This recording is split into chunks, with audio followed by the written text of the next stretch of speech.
Hello, എന്തൊക്കെയുണ്ട് വിശേഷം? എല്ലാവരും സുഖമായിരിക്കണമെന്ന് വിചാരിക്കുന്നു. ഇത് നമ്മുടെ 31ാമത്തെ പാർട്ടാണ്. എന്നാൽ നമുക്ക് സ്റ്റോറിയിലേക്ക് പോയാലോ? സബ്സ്ക്രൈബ് ചെയ്യാനും കമൻറ്റ് ചെയ്യാനും മറക്കരുത് കേട്ടോ. ഇതിനെ കൊണ്ട് ഞാൻ തോറ്റല്ലോ ഈശ്വര. നീ ഇങ്ങനെ വന്നേ, ഈ കോലത്തിൽ നിന്നെ ആരെങ്കിലും കണ്ട പേടിക്കും. ദത്തൻ പറഞ്ഞേ വേഗം ബെഡിൽ കൊണ്ടുവന്നിരുത്തി. ഉറക്കത്തിൽ പാറു വന്ന് അവളുടെ മുടിയെല്ലാം ഒതുക്കി നെറുകയിൽ കെട്ടിക്കൊടുത്തു. കൊടുത്തിരുന്ന മുണ്ടിൻ്റെ അറ്റം കണ്ട് അവളുടെ മുഖം തുടച്ചു. ഇനി വേഗം പോയി വാതിൽ തുറക്ക്, ഞാൻ ഒരു ഷർട്ട് എടുത്തിട്ടെ. അത് പറഞ്ഞ ദത്തൻ ബാഗിൽ നിന്നും വേഗം ഒരു ഷർട്ട് എടുത്തു.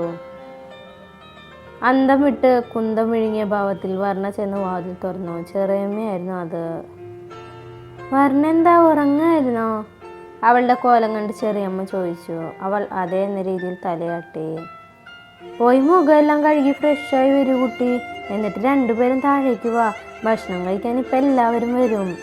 വർണ്ണ തലയാട്ടിക്കൊണ്ട് ബാത്റൂമിലേക്ക് നടന്നു. ആ ബാത്റൂമിലേക്ക് കയറിയതും അവിടമാകെ ദത്തൻ്റെ മണം നിറഞ്ഞു നിൽക്കുന്ന പോലെ അവൾക്ക് തോന്നി. അവൾ വേഗം മുഖമെല്ലാം കഴുകി ഫ്രഷായി. എന്താ എൻ്റെ വർണ്ണ മോളെ നിനക്ക് പറ്റിയേ?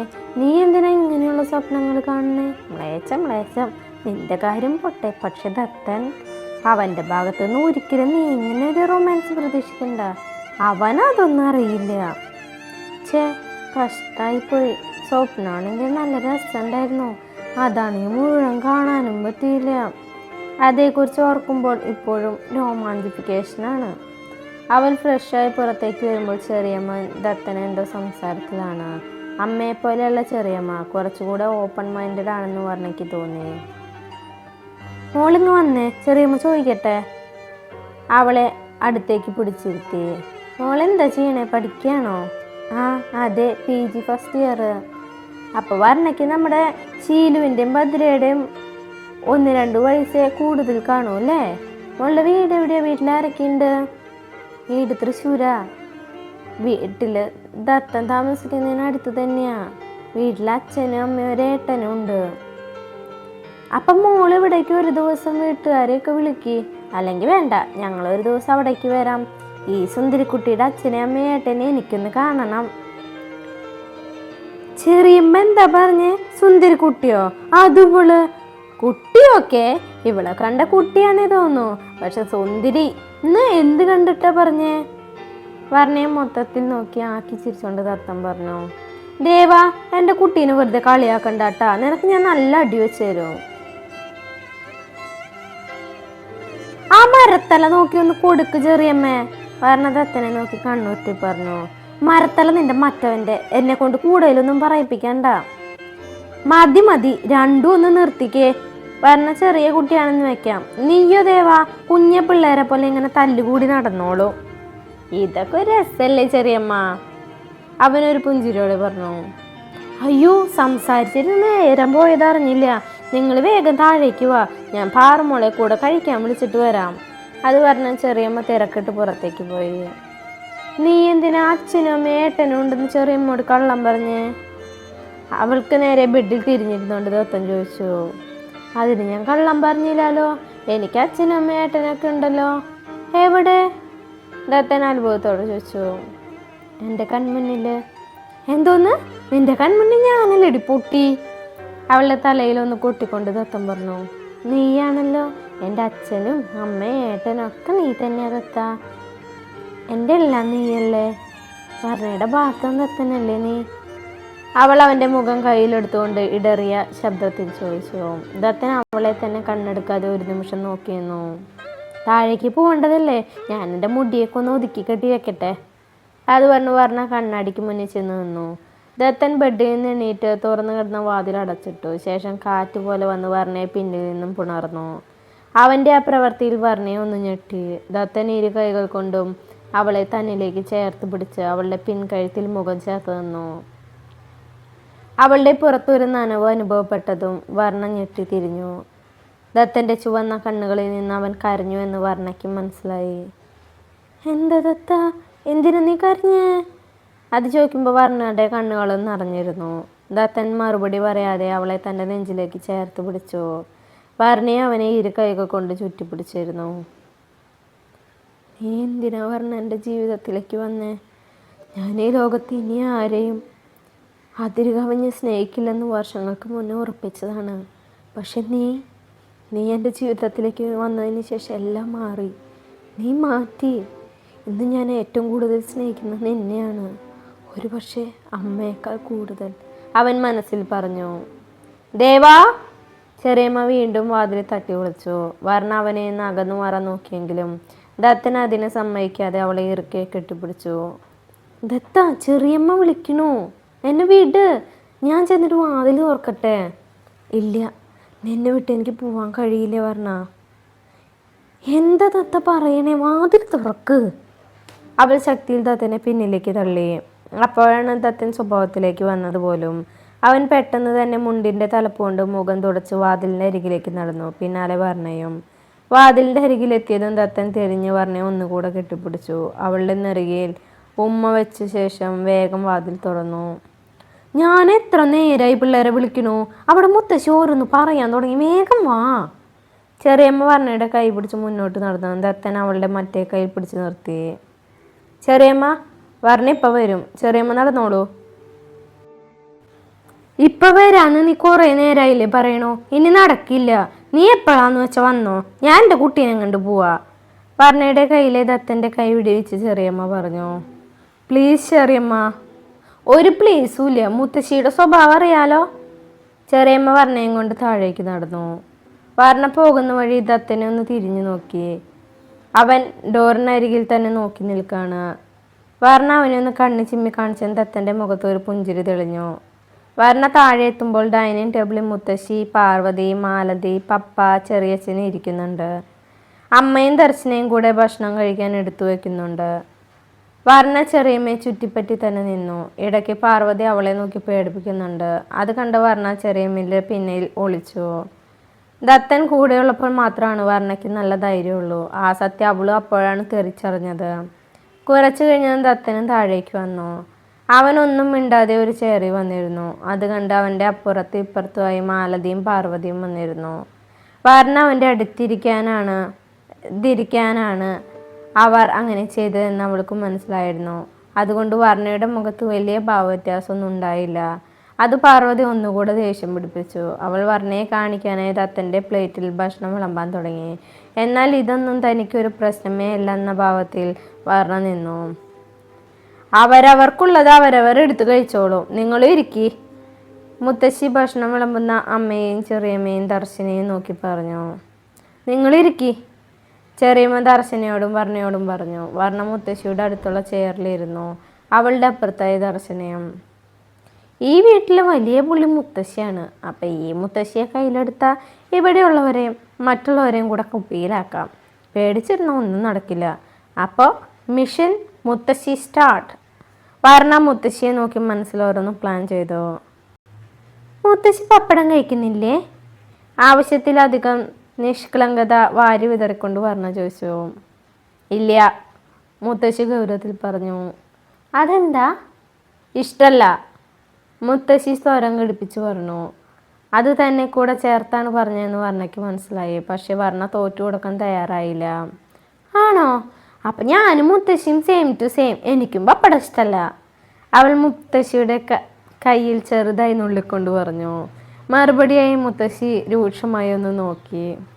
സോറി, ഞാൻ പെട്ടെന്നറിയാതെ, അവൾ പല്ലിളിച്ച് കാണിച്ചുകൊണ്ട് പറഞ്ഞു. ഇടം കണ്ണിട്ട് നോക്കിയപ്പോൾ ദത്തൻ്റെ മുഖത്തൊരു പുഞ്ചിരിയും ബാക്കിയുള്ളവരുടെ മുഖത്ത് അത്ഭുതവും ഉണ്ടായിരുന്നു. കുട്ടിക്കളി മാറാത്ത പിള്ളേരെയൊക്കെ തറവാടിലേക്ക് വിളിച്ചുകൊണ്ട് വന്ന ഇങ്ങനെ ഇരിക്കും. എല്ലാവരും എൻ്റെ മോളെ പോലെ അടക്കമൊതുക്കമുള്ളവരായിരിക്കണമെന്നില്ല. മാലതി വിറുവിറുത്തു. വർണ്ണ അതൊന്നും ശ്രദ്ധിക്കാതെ ഭക്ഷണം കഴിക്കുന്നത് ശ്രദ്ധിച്ചു. ഇടയ്ക്കൊന്ന് വർണ്ണ അടുത്തിരിക്കുന്ന ദർശനയെ നോക്കി. ഇതാരാവോ? പേര് ചോദിച്ചാലോ? അല്ലെങ്കിൽ വേണ്ട, ഇനി ആ പാർവതിയുടെ ഇടം കയ്യോ വലം കയ്യോ ആണെങ്കിൽ ഞാൻ ശരിയാവും. വർണ്ണ തന്നെ നോക്കിയിരിക്കുന്നത് കണ്ട് ദർശന സംശയഭാവത്തിൽ എന്താ എന്ന രീതിയിൽ അവളെ നോക്കി പുരുകമുയർത്തി. വർണ്ണ ഒന്നുമില്ല എന്ന രീതിയിൽ തോളനയ്ക്ക് ഭക്ഷണം കഴിക്കാൻ തുടങ്ങി.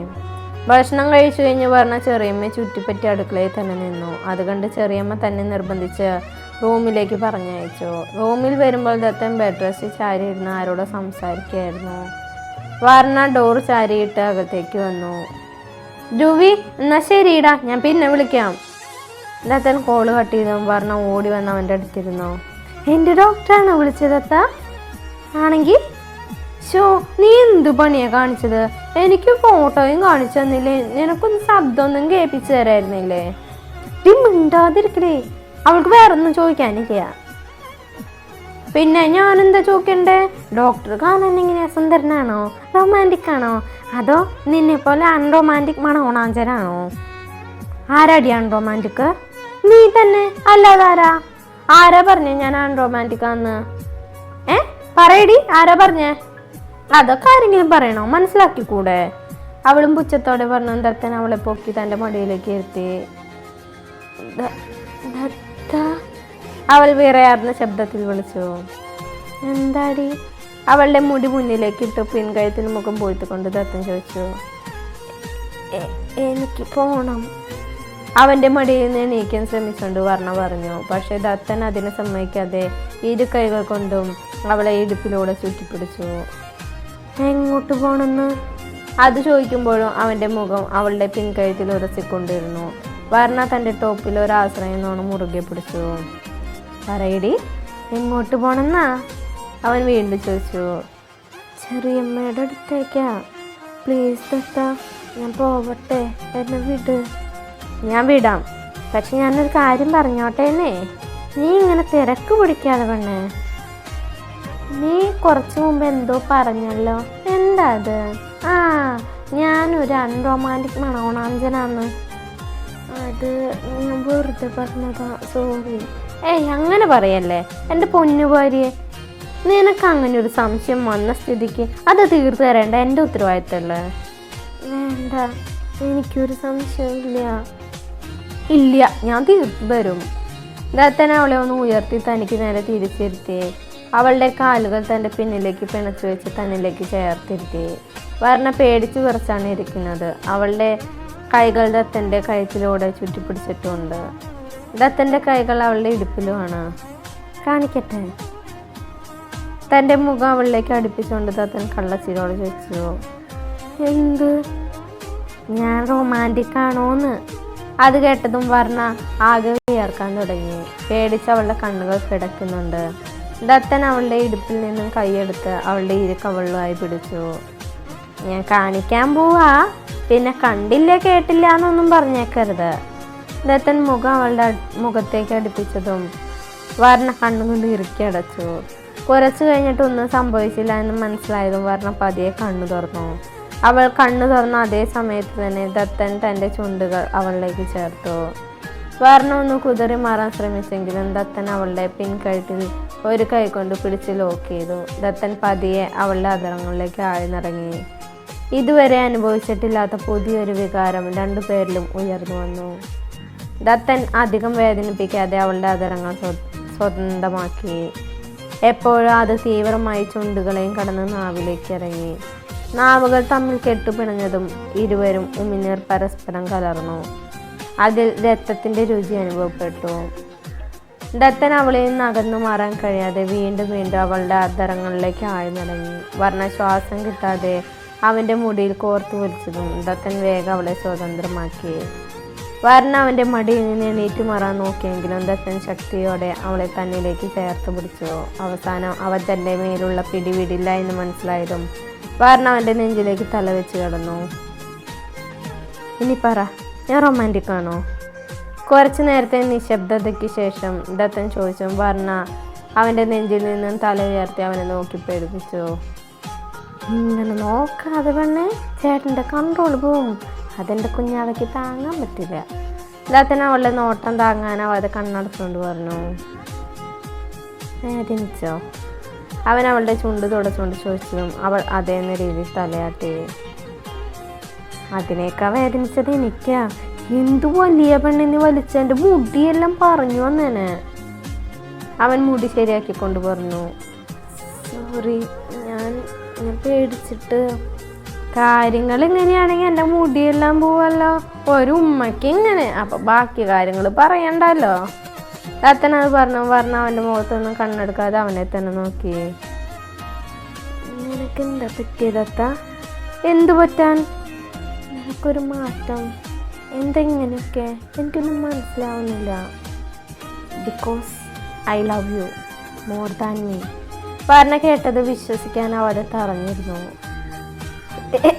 എന്ത് യു ലവ് മീ പറഞ്ഞ പൊട്ടിച്ചിരിച്ചുകൊണ്ട് ചോദിച്ചു. അവളുടെ മേലുള്ള തത്തൻ്റെ കൈകൾ പതിയെ അഴഞ്ഞു.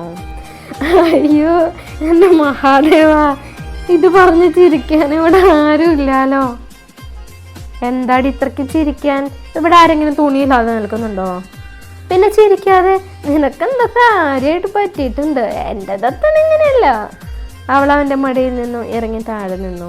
അത് കേട്ട് ദത്തൻ മീശ പിരിച്ചുകൊണ്ട് അവളുടെ അരികിലേക്ക് നടന്നു. അവൻ്റെ മുഖഭാവം കണ്ട് പെട്ടെന്ന് വർണ്ണയുടെ ചിരി നിന്നു. അപ്പോൾ ഇന്നത്തെ പാർട്ട് കഴിഞ്ഞു. നല്ലൊരു വീഡിയോ ആയിട്ട് നാളെ കാണാം. ബൈ. അല്ല, അടുത്ത പാർട്ടിൽ കാണാം 9 മണിക്ക് കേട്ടോ. ബൈ.